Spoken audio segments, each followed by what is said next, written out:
बात शेयर करना चाहती हूँ, बहुत इम्पोर्टेंट है। मतलब आज का जो टाइम पीरियड चल रहा है ना, मतलब जो लड़कियों की अगर मैं बात करूँ, इवन कि कई बार ना थोड़ा घर में कॉन्फ्लिक्शन सी होने लग जाती है ना, कि पापा मुझे ये करना है, मामू मुझे ये करना है। पर टाइम को देखते देखते अपने पेरेंट्स, किसी के भी पेरेंट्स, इवन कि जो इतने एजुकेटेड नहीं हैं और जो दुनिया में हो रहा है उसके हिसाब से, उसके अकॉर्डिंगली वो बाहर जाना अलाउ नहीं करने देते, वैसा बनने ही नहीं देते। हमारा बहुत मन करता है ना, काश हम भी एक्टर होते। मेरा बहुत मन करता था, क्योंकि मुझे ऐसे लगता था, मैं जब फॉर एग्ज़ाम्पल मैं अभी रोडीज़ बहुत देखती हूँ और मुझे टीवी सीरियल्स, फ़िल्म इसमें काफ़ी ज़्यादा इंटरेस्ट है। और मैंने एक दो जनों को देखा ध्यान से, उनकी स्टोरी को ऑब्ज़र्व किया है, तो मैंने नोट किया, मैं क्या ये उधरले एरिया में ज़्यादा पॉपुलैरिटी है और उनके पास यही मेन इम्पोर्टेंट काम है और वो इस काम को इतने तरीके से करते हैं कि उनका काम सच में बोलता है। उनके काम पे कोई डाउट या कोई ट्रस्ट की बात नहीं आती है। अगर आप ये चीज़ अपने ऊपर लेके देखो, आपका काम क्या है इस समय, पढ़ाई करना ना, तो आप इस समय ऐसी चीज़ें क्यों सोच रहे हो, और इसलिए घर में कॉन्फ्लिक्शंस भी होती हैं। तभी आप अपने पेरेंट्स के साथ लड़ते हो, आप इतने एक्सपेक्टेशंस रखते हो। बीच में मैं चित्रलेखा जी की थोड़ी वीडियो भी ऐड कर देती हूँ, वो कहती हैं कि लाइक उम्मीद मत रखो। मैं उनको ये कहना चाहती हूँ कि उनका जो मार्ग है वो तो भक्ति वाला है, उनका तो चल हम मानते हैं, पर हम तो दुनिया में जी रहे हैं ना। और कभी भी कोई इंसान इतनी जल्दी भगवान पे ट्रस्ट नहीं करता जब तक वो खुद अपनी आँखों से होता वो ना महसूस करे कि जो हो रहा है उसके पीछे कोई कारण है। मैं अपनी तारीफ़ नहीं कर रही हूँ, मेरा कहने का जो मतलब है, हम सब वही लोग हैं, हम कोई स्पेशल लोग नहीं हैं। आप ये चीज़ नोट करो कि दुनिया कितनी चेंज हो गई है, कितनी बदल गई है। वही सिंपल, मतलब पहले हमारी कितनी सिंप्लिसिटी थी, अब हम हर एक चीज़ को वीडियो में डाल रहे हैं। हम कहीं चल के भी गए ना 2 कदम, हम वीडियो में डाल देंगे। तो मुझे ये चीज़ समझ नहीं आ रही कि हम वीडियोज़ में क्यों घुसते जा रहे हैं। मुझे ये चीज़ थोड़ी-सी वो लगती है। आई नो हर एक चीज़ का समय होता है। अभी मोबाइल फ़ोन का टाइम भी चल रहा है, हम कह सकते हैं। पर ये काफ़ी बुरा टाइम नहीं लगता आपको? आपको कि मैं भी तो फ़ोन पे वीडियो बना रही हूँ, फिर कहते एक माध्यम यही है बात करने का। इसकी इम्पोर्टेंस बहुत बढ़ गई है। इम्पोर्टेंस बहुत बढ़ गई है। इम्पोर्टेंस से याद आया कि पता नहीं फ़ोन ने अपने ऊपर इतना काम किया है और इसने प्रूव कर दिया कि मेरा टाइम आएगा, और ये आ गया। तो मैं काफ़ी ज़्यादा रोती रहती हूँ, कई बार सोचती रहती हूँ कि लाइक मुझे बहुत इंटरेस्ट है ऐसी चीज़ों में, लाइक फ़ैसिनेटिंग इमेजिन करना, ऐसी चीज़ों में, म्यूज़िक में, एक्टिंग में, एडिटिंग में, है ना? मैं बारी-बारी क्यों बोल-बोल के बता रही हूँ। मुझे एक चीज़ का क्वेश्चन का आंसर चाहिए।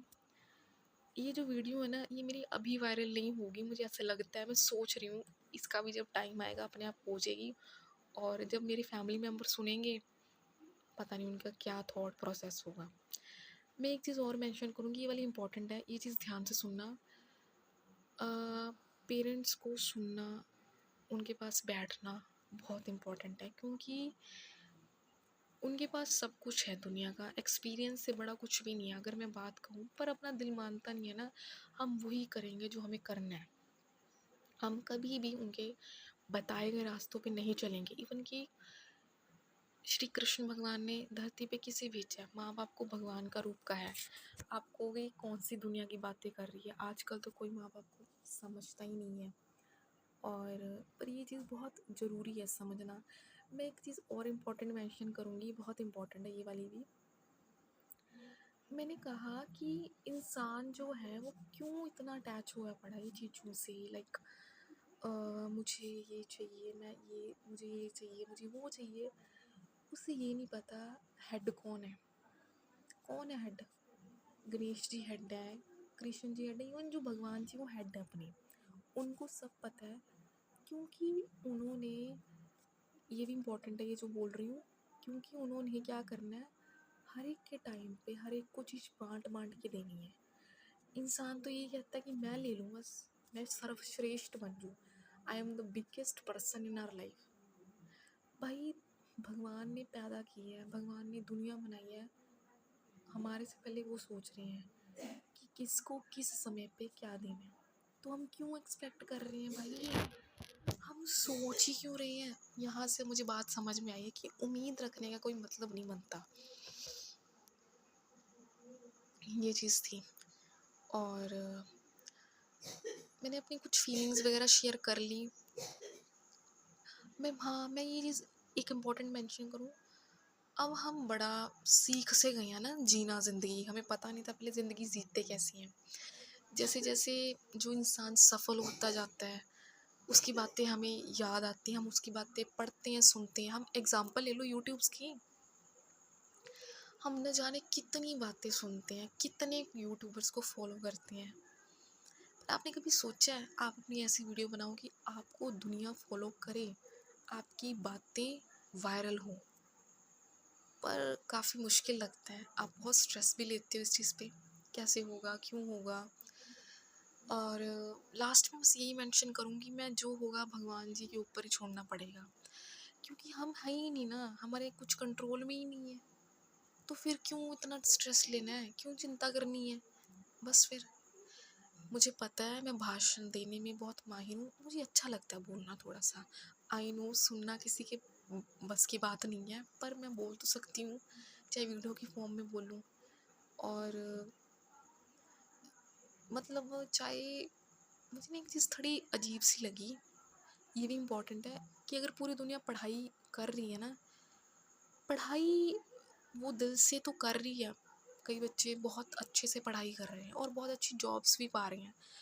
क्या उन्हें लगता है कि हम अपने ज़िंदगी को चेंज कर सकते हैं उस तरीके का पढ़ना? हमारी द्रौपदी मुर्मू जी की तरह पढ़ना, जो पढ़ना तो उनकी तरह पढ़ो, वरना तो तुम टीचर भी बन सकते हो, अच्छी बात है। अगर टीचर बनना है तो अलग पांडे सर जी की तरह बनो। ये जितने पिछले बहुत सारे टीचर्स रहे होंगे जिनका नाम बुक्स में है, मैं कहूँ मैं इतना बड़ा टारगेट नहीं लेके चल रही, पर मुझे लगता है कि अगर कुछ ने बनना है तो एक साइड समर्पण आपको करना पड़ेगा। ये जो एज होती है ना हमारी, इवन कि मेरे तरह के यंगस्टर्स की, समर्पण की एज होती है। आप सोचोगे मुझे ये भी चाहिए, मैं ये भी कर लूँ, मुझे नहीं लगता ऐसा हो सकता है। कैसे होएगा? अगर आप पूरे 12 घंटों में से आप सिर्फ एक चीज़ पे फोकस कर रहे हो तो दूसरी चीज़ को आप कैसे टाइम दे सकते हो? आई नो मन बहुत करता है और उन चीज़ों से खुशी बहुत मिलती है, इस चीज़ से दर्द होता है, ये चीज़ से, है ना? तो चलो ऑल द बेस्ट। कुछ रह तो नहीं क्या?